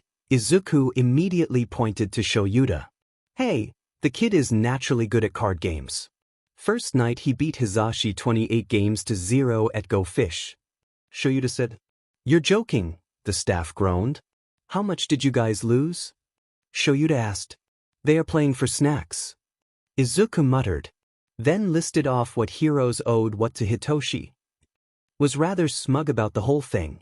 Izuku did warn you. Shoyuta laughed at the forlorn look the teachers had. You should try against Izuku in a game of balance. Aiza beat Aizawa-sama and Yamada-sama at Twister. Hitoshi smiled as he won the final round of poker against Ectoplasm. You bet Shoyuta, Mr. Flexible himself? Kayama gasped. He's nimble and well-balanced. Shoyuta shrugged. Please tell me you will teach him how to ice skate, that would be so cute. Kayama gushed. You can ice skate, Aizawa-sama? Izuku looked at him in surprise. A little, when I was younger. Shoyuta nodded. Izuku looked at him amazed. Can you teach me? Izuku asked. I'll think about it, kid. Shoyuta nodded. Izuku smiled happily. Kayama looked at Shoyuta, before smirking slightly. Hisashi joined them in the staff room not long later. Hey, Mike, ever thought about teaching Izuku how to ice skate? She asked. Shoyuta glared at her, but Hisashi's eyes lit up. That would be adorable. Want to learn Izuku? Hisashi turned to the boy excitedly. Before Izuku could answer, Shoyuta hit Hisashi around the head. Everyone knows you have the balance of a drunk penguin on a tightrope. I'll take him. Shoyuta told him. Kayama laughed triumphantly. Great, I expect pictures. She told them. How on earth will I get pictures if I'm teaching him? Shoyuta looked over at her. Yamada-sama could get pictures? Hitoshi suggested. Great idea, Hitoshi. Hisashi grinned. Shoyuta just groaned, knowing he wasn't going to hear the end of it now. Then he caught the excited look on Izuku's face and found himself smiling. At least the kid would be happy. Seeing how I'll be teaching Izuku how to ice skate. Hisashi, you need to pick an activity to do with Hitoshi. It's only fair. Shoyuta told him. Hisashi nodded. Fair enough. We can figure something out later. Hisashi grinned at Hitoshi, who nodded excitedly. Cold, Izuku whispered. He was wrapped up in a jacket and scarf, hands encased with paw-like mittens, thanks to Hisashi. He was sitting on a bench as Shoyuta was tying on some small ice skates they had borrowed from the rink. Shoyuta had a pair of his own. Are they too tight? He asked, looking up at the kid. Aiza shook his head. Then you're ready. Shoyuta got up and took Izuku's hand. Izuku held it tightly, standing awkwardly, getting used to the weight of the skates. Shoyuta kept a tight hold of his hand as he carefully led Izuku on the ice. Aizu gasped slightly as his skates hit the ice. His body froze up slightly. Don't worry, I've got you. He looked up at Shoyuta and nodded. Now follow my foot movements. Shoyuta told him. Izuku looked back at his feet and began to mimic him. Hisashi and Hitoshi came to watch. Each had a hot drink. They sat at a small table near the rink. I can see Aizu and Aizawa-sama. Hitoshi smiled. Aizu's doing really well for his first time. Hisashi nodded. Aizu was able to steadily follow Shuta's footwork, though he wasn't too sure about letting go of his guardian hand just yet.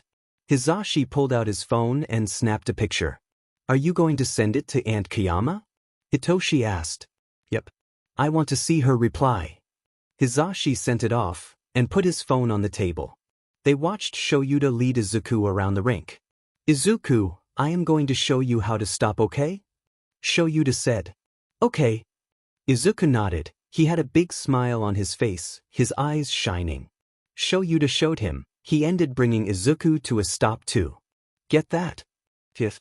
I think so. Izuku said. Right, listen careful. Start by pushing the flat part of the blade, so it scrapes across the ice. Then you push one foot out and apply pressure to the flat part and bend your knees. Shoyuta told him carefully, but also showed him using one foot. Izuku watched and nodded.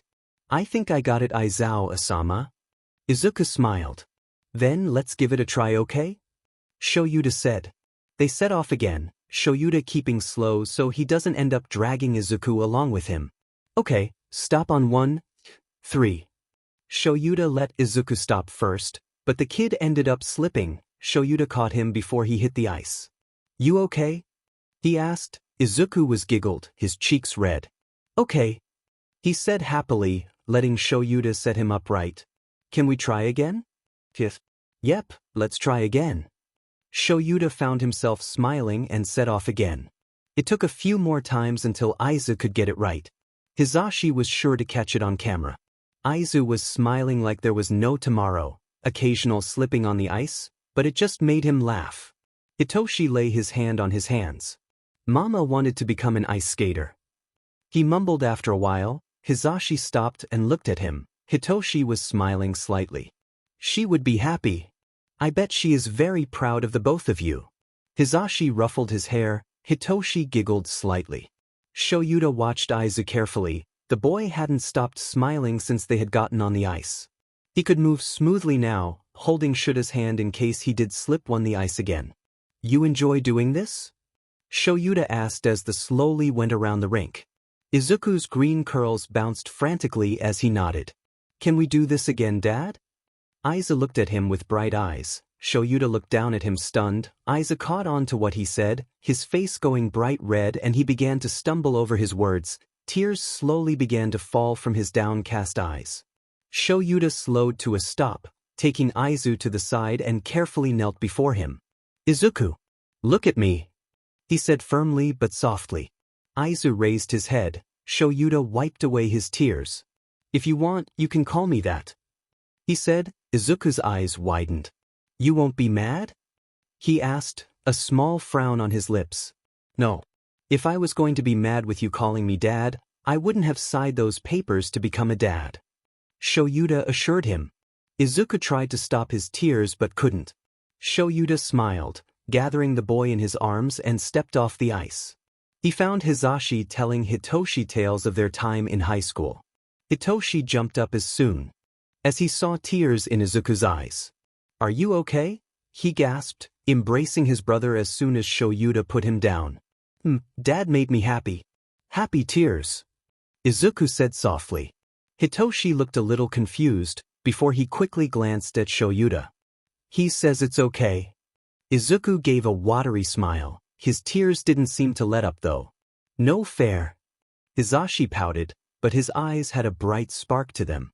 Shoyuta gets a dad title. Do I get one? He asked. Izuku giggled and jumped and hugged the voice hero. Pa, he said, causing Hisashi to beam proudly.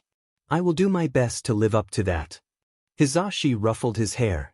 Shoyuta glanced down to see that Hitoshi had quietly moved closer to him and hand wrapped an arm around his leg in a sort of strange hug.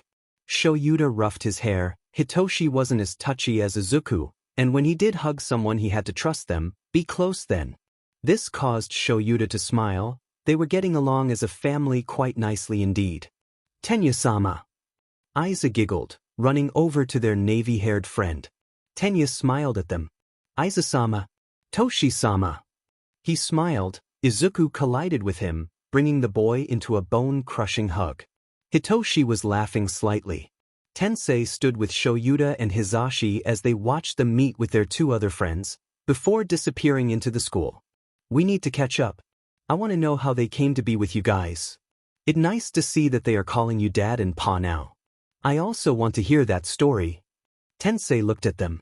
How about tonight? We've got nothing on. Hisashi offered. And Aizu, Hitoshi and Tenya can play together whilst we talk. Sounds good. Well, I have work to get to. See you later. Tensei bade the goodbye. Hisashi and Shoyuta headed to Yui to have to deal with the overactive teens there. That evening, Hisashi sat drinking coffee and Shoyuta found himself explaining how he first met the boys to Tensei, who was silent. Tenya was playing with the twins in their room. They could hear the murmurs of amazed as they clearly showed Tenya their wall of autographs, then started a game of heroes. Tensei glanced towards the door as the tale came to an end. You did an amazing thing. Tensei muttered. We just did what's logical, Shoyuta began. Maybe to you, but this will mean so much more to them than we can even begin to fathom. Tensei told him. To lose their mother so horribly at the hands of a man they called Dad, losing the both then being parted. Goodness knows what that has done to their mental health, if anything but such trauma. He stopped and frowned. They opened up to you guys as their saviors, their own persona heroes. And the fact they even decided to call you Dad and Pa, it's a huge step for them to accept someone else into the role that has caused them pain. They trust you a lot. We try and keep them happy, we haven't had any problems with them. Though Hitoshi mentioned his mom for the first time when you and Izu were skating. Hizashi glanced at Shoyuta, causing the underground hero to look back in surprise. I am wondering how much they can actually remember. Trauma can cause amnesia. They might not remember a lot from before the fire. The adults fell silent with that thought on their mind, as the laughter of the boys rang throughout the home. Izuku slowly awoke to the sound of Hizashi singing along to A Whole New World from Aladdin. Smiling softly, he clambered out of his brother's bed, which he had once again snuck into the day before, and padded down the hall to the kitchen, just in time to sing the Jasmine section. Hizashi spun around and smiled, waiting until Izuku finished before singing Aladdin's section. Izuku giggled as they sang the duet back and forth with Hizashi cooking breakfast while Izuku sat, perched on the counter. Once the song finished, Hizashi put down the spoon he was holding to go hug Izuku, causing him to giggle once again. How was my little listener's sleep? Hizashi grinned mischievously and Izuku beamed. It was good. Toshi is comfy. Izuku muttered and Hizashi laughed heartily. Good. So, would you like to eat now or should we wait until the sleepyheads wake up? He asked and Izuku scrunched up his face adorably, before seemingly coming to a decision. Let's wait for Toshi and Dad. Then me, Toshi, Dad and Papa can all eat together. Hizashi nearly had a heart attack every time the children called him Papa. It was just too cute. Hizashi nodded his agreement and Izuku gasped and beamed as I'll make a man out of you from Lung came on. The father and son Sunshine incarnates were still singing along to Disney songs when the two other family members came shuffling into the kitchen, both pretty much collapsing on the table, Hitoshi barely managing to reach the seat in time. Good morning, sleepyheads. Hizashi and Izuku chorused like usual, and Shoyuta groaned in response. Coffee, he managed to rasp out and Hizashi laughed, setting his usual mug with the cats on it down in front of his lover, filled almost to the brim with coffee. You're lucky I love you. Hizashi smirked as Shoyuta fumbled around for the cup before chugging the burning coffee, straightening up as soon as the mug was empty. Hitoshi smacked away Izuku's hand, which was slowly poking him as the owner of the hand muttered his name over and over. I'm awake, the purple-haired child muttered, lifting his head from the table while Izuku snickered. After sending his brother a glare, Hitoshi turned to Hizashi. What's for breakfast? Today we have, Hizashi looked at Izuku, drumroll please. Izuku began to bang his fists on the table. White rice, miso soup and boiled fish. Hitoshi nodded and Izuku cheered. As Hizashi placed their bowls and plates in front of them, the children gave thanks and dug in. Hizashi, what are we doing today? Shoyuta asked his partner while fiddling with Hitoshi's Rubik's Cube. Hizashi shrugged before he smiled brightly. What if we go to the beach? Hizashi sing-songed, picking up the dirty dishes and depositing them in the dishwasher. Shoyuta contemplated the idea. That's not a bad idea. Shoyuta murmured, before quickly grabbing his phone to look up that day's weather. Deeming it warm enough, he nodded at Hizashi, causing the blonde to squeal and go tell their children. A few minutes later, Izuku ran into the room, eyes shining. We're going to the beach? He gasped, and Shoyuta nodded. Squealing like Hizashi did before he ran off, Izuku clambered onto the couch and hugged Shoyuta. Thank you, Dad. Shoyuta was dead inside no more. Shoyuta was dead inside once again. Hizashi and Izuku were once again singing along to Disney songs while Hizashi was driving. Shoyuta warned him more than once that singing and driving was dangerous, but Hizashi insisted that his singing would not distract him from the road. A few hours later, Shoyuta could smell the beach. Hizashi parked and after gently shaking Izuku awake, the family got out. Hitoshi led a groggy Izuku down the sandy slope and Hisashi followed close behind, towels slung over his shoulder. Shoyuta grabbed the supply bag and food bag as Hisashi set the towels down on the sand. Shoyuta set the bags down next to the towels before heading back to the car and returning with his black beach umbrella. After setting that up, he slathered himself in sunscreen before collapsing on the towel and sticking his sunglasses on. Hisashi slathered himself, Izuku and Hitoshi in sunscreen also, switching his usual glasses for a pair of prescription sunglasses. "Dad, Papa, me and Izu are gonna go play in the water, okay?" Hitoshi informed. "Izuku and I," Shoyuta corrected before inclining his head, "be careful. No venturing too deep, no talking to strangers, no messing around or fighting." Shoyuta knew his kids would never do that, though. "Okay, Dad." Izuku beamed, turning around and dragging Hitoshi behind him, and they headed towards the ocean. Hisashi waved before flicking open his book. Shoyuta shut his eyes and was about to fall asleep when, "Aizawa-san, Yamada-san?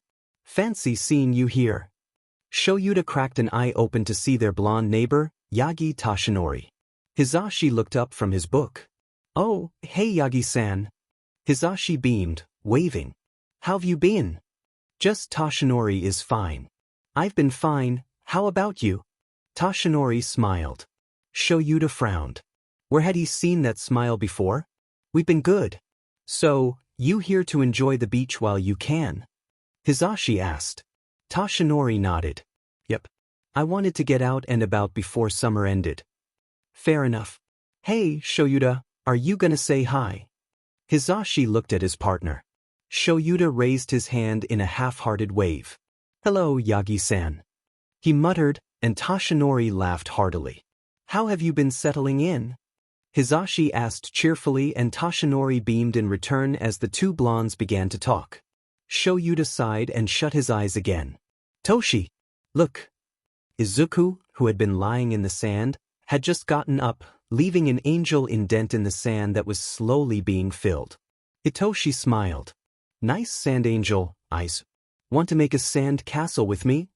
he asked, and at Izuku's enthusiastic nod the two got to work. Izuku was tasked with collecting the damp, wet sand with a bucket while Hitoshi shaped it and covered it in the fine dry sand. While Izuku went to search for some shells, Hitoshi shaped the castle's turrets and Shad started to dig a moat.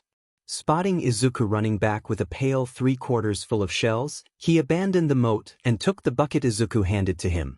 It was heavier than it looked. "I did it, Toshi. Let's decorate." Izuku beamed and Hitoshi nodded before tipping the pail upside down and dumping all the shells out. The brothers got to work sorting through the shells, sticking the pretty ones on the castle to act as doors, windows, and decorations. "Hey, Izu, can you watch the castle for me while I go get some water to fill the moat?" Hitoshi asked, getting up and dusting his knees off. "Sure, Toshi." Izuku beamed, before trying to put on a serious expression and failing, as he saluted his twin. "I mean, sir, yes sir." Hitoshi snorted and grabbed the bucket, heading off towards the water to fill it up. A few minutes later, an awkward silence fell between Hisashi and Tashinori. Shoyuta had no idea what had happened, and didn't care enough to ask. Hisashi was usually a social butterfly, always asking annoying little questions as not to fall into that awkward silence, but it seemed his extroverted nature had deserted him. Unlucky. Eventually, Shoyuta decided he could stand the awkward atmosphere no more and cracked open an eye, resisting the temptation to shut it again when he got an eye full of the sun gleaming off Hisashi's hair. Slowly he sat up, hair falling around his shoulders. "Since I doubt any of us can take this silence any longer," Shoyuta began, then turned to Tashinori. "Yai-sen, what brings you here?" Tashinori startled at the unexpected mention. "What brings me here?" "Well, I used to come here a lot as a kid and well, I wanted to get out of the apartment for a bit, so I decided this was the perfect place to go. Especially after I checked the weather." The man smiled, sheepishly rubbing the back of his neck. Shoyuta nodded understandingly. "Well, the boys had a lot of pent-up energy, and I must admit, Hisashi's idea to go to the beach was a good one." The black-haired male smiled slightly, and his partner beamed. The boys were ecstatic. Hisashi added, looking between Toshinori and Shoyuta. That's wonderful, Toshinori smiled. It was obvious the two loved their children very much, and it was honestly heartwarming viewing the bond they shared firsthand. Once Hitoshi had returned with the bucket, Izuku took the bucket and ran to fill it with water while Hitoshi watched the castle to give his arms a break. Not long later, their masterpiece was complete. "Toshi, we did it!" Izuku beamed, eyes sparkling with happiness as he looked at their sandcastle. It might not have been the straightest, and it might not have been the neatest, but Izuku had made it with his brother, and he loved it. In his eyes, it was perfect. "Yeah, we did, Izu. It looks great." Hitoshi smiled at his excited brother. "We should go show Dad and Pa." Izuku looked up sharply, gasping. "Yeah, let's go tell them." The greenette shouted before turning tail and racing towards their fathers. After a quick cry of, "Izuku, wait up," Hitoshi was racing after them. A few moments later, Hitoshi skidded to a stop behind the babbling Izuku. Words were flowing out of his mouth, unintelligible due to Izuku's excitement. Whoa, slow down, little listener. What's got you so excited? Hisashi laughed, scooping Izuku up and into his lap. After taking a few deep breaths, Izuku tried again. "Dad, Papa, Toshi and I finished the sandcastle and it looks amazing. It took so long to finish, and it looks sukulamina teven hasamo verithing." Izuku started strong only for his words to slur again, his eyes sparkling with excitement. Suddenly wiggling his way out of Hisashi's grip, Izuku stood only to take Hisashi's hand and yank it. Come, I want to show you." Hitoshi was nodding along behind Izuku. "Izuku, calm down. We're coming. Shoyuta tried to sigh, but the big smile on his face ruined his act. Slowly, the two adults got up, leaving an amused Toshinori sitting on the sand as they followed the energetic child and the less but still energetic child down the beach to their sandcastle, which was strewn about, a big footprint planted smack dab in the middle. Izuku stopped once he saw the ruined castle, silent for a moment before tears began running down his face. Hitoshi looked equally upset, although he wasn't crying, trying to stay strong.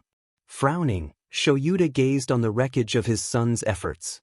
He took a moment to curse the horrid human that would ruin an innocent sandcastle before scooping Izuku up, letting the greenette cry into his shoulder for a few minutes. There, eyes. It's okay. We can always build another." He tried to soothe, and thankfully it seemed to be working. Izuku looked up, tears dripping down his face from swollen red eyes. We can?" Izuku sniffed, and God, did Shoyuta want to murder whoever made his innocent child look so miserable. Faintly, through his doubtfully legal thoughts, Shoyuta heard Hisashi soothing Hitoshi and thanked whatever deity that was listening that he'd hit the family jackpot. "Yeah, Izu. Of course we can always make another, although, for now, how about lunch?" Shoyuta knelt down, placing Izuku on the sand and looking him in the eyes with a soft smile present on his face. A hesitant nod and a group hug later, the family was back on their towels, an awkward-looking Toshinori sitting with them. He'd gone to leave once the family returned, but at Hisashi's word and Izuku's hopeful gaze, he'd sat back down. After lunch, the family made a sandcastle all together, much bigger and grander than the other. Although Izuku didn't care. He loved it because it was a joint effort between his brother, his parents, and Toshinori. That's all that mattered to him and Hitoshi. All in all, the day was one to remember. Right? Remember, we might not be able to pick you up later. If we can't, Yagi-san will be here to meet you. Okay? Shoyuta told the boys. Yes, Dad. They both nodded. Hitoshi hugged Shoyuta as Izu hugged Hisashi before they switched parents. With their morning hugs out of the way, the boys rushed to meet with Kirishima, Ashido, and Tenya. Bye. They waved as they headed inside. Shoyuta gave them a short wave as Hisashi beamed. Before the heroes headed to work. I'm drawing Crimson Riot. Kirishima grinned with his sharp teeth as the small group sat drawing their favorite heroes. I'm drawing my big brother. Tenya proclaimed proudly. I'm drawing Pa. Izu added in happily. He's loud but funny. And we cook breakfast every morning, I help with cakes, and it's fun. He practically bouncing in his seat as he thought about all the things he did with his Pa and Dad. I'm drawing Dad and the cats, Hitoshi muttered quietly, concentrating on his picture. And calm down, Izu, he advised, glancing at his twin from the corner of his eyes. Izuku took a deep, calming breath. What about you, Ashi-chan? Izuku asked, green eyes turning on the pink-skinned girl. I'm drawing Snipe, she said, her tongue poking out between her lips, her brow furrowed in immense concentration. Izu glanced around the class, and just before he turned back to his friends, he saw a girl with black hair sitting alone, holding a doll that Izu recognized as one of the dolls that had multiple dolls inside it. He frowned. Why was she alone? I am going to be right back, Izuku quickly said, hopping off his chair and going over to her. His friends and twin watched him curiously. He stood by her table. Hi, he greeted. Hello, she greeted, though she looked a little confused as to why he was there. We're drawing our favorite heroes. Do you want to join us? My pa says no one should be alone, Izuku said with an honest smile. The girl looked at him, before back at the doll in her hands. You stopped Tanaka, didn't you? Because he was saying nasty stuff about your brother? She looked at him. Izuku nodded. No one should be mean about someone else's quirk. People can be badly hurt because of it. Izuku looked down sadly before he looked back up at her with a smile. So, you coming to join us? The girl smiled herself and nodded. Izuku beamed. He took her hand and led her over to the table. I'm Midoriya Izuku. You can call me Izuku, he told her. Yayorozu Momo, the girl replied. Yeah. Izuku frowned as if thinking about it. She giggled. You can call me Momo, Izuku-kun. She smiled. Momo-chan, he said happily. He turned to the rest of his friends when they got to the table. This is Momo-chan, she's joining us. After more greetings and introductions, Momo sat next to Izuku and began to draw. She noticed how Izuku pulled out something. It looked like a brand new notebook. Momo-chan, what's your quirk? I asked, opening the book. The others giggled. Momo smiled and began to explain her quirk creation. Your quirk is so cool, Momo-chan, Izuku praised as the end of the day came and Izuku was holding his very own Russian doll with heroes on them. Momo flushed with pride. She had made her new friend a Russian doll each had heroes on them. At the center, the smallest doll was of the owner of the doll. Izuku held his close, with a happy smile. Hitoshi as examining the different heroes with a small smile of his own. Kirishima was geeking out about how the largest doll was Crimson Riot. I can't wait to show Dad and Pa, Hitoshi muttered. You parents are heroes, right? Momo asked. Their dad is Present Mike, Ashido pointed. He's our Pa, Izu corrected. Yeah, but who's the scruffy man? Kirishima frowned. He doesn't look like a hero. He's Eraserhead, isn't he? Momo asked, remembering the two twins she had caught. Glanced at them. You know Dad? Hitoshi asked. Not many do. He's an underground hero, so SSSH. He put a finger to his lips. Their friends nodded. Being an underground hero meant their dad had to rely on being unknown to the public. Here you are, boys, a jovial voice called out. The twins turned. Their friends frowned at the strange blonde man calling out to the twins. Yagi-san, are Dad and Pa still working? Izuku asked, rushing over to the man. Yep, your Pa seemed very upset about it. Tashinori knelt and ruffled the boy's green curls. Pa overacts, Dad says so. Hitoshi went over too. Tashinori chuckled. I suppose he does. Are you ready to go? Tashinori asked. Have you said bye to your friends? Oh yeah. Izu turned to his friends and waved. See you tomorrow, he called. The waved back. Hitoshi gave him a weak wave. As Tashinori and the twins walked away, they could hear Izuku excitedly talking about their new friend and what she had made for them, proudly showing the Russian doll. Tashinori took the boys back to his flat. He made dinner whilst the boys watched the news. He smiled as he could hear them cheering on a hero from the news. From the screaming, he assumed it was Hisashi. He called the boys in when the dinner was ready. As they ate, Tashinori listened to them talk about their day, and once they were done, they proudly showed off the hero pictures they drew. His eyes landed on an All Might picture, drawn by Izuku. After everything was cleaned away, he sat with the boys watching the news. Izuku was taking notes on a new hero that was just debuting, but as more time passed, the two boys ended up going to sleep. Toshinori carefully moved Izuku's notebook and returned it to his bag, before moving to put a blanket over the boys. Toshinori hurried to the door when there was a knock. As he didn't know what the boys were like to being woken up, he wanted to make sure nothing roused them. He smiled when he saw Shoyuta and Hizashi at the door. "Thanks for doing this, Yagi. I hope they weren't much trouble," Shoyuta said.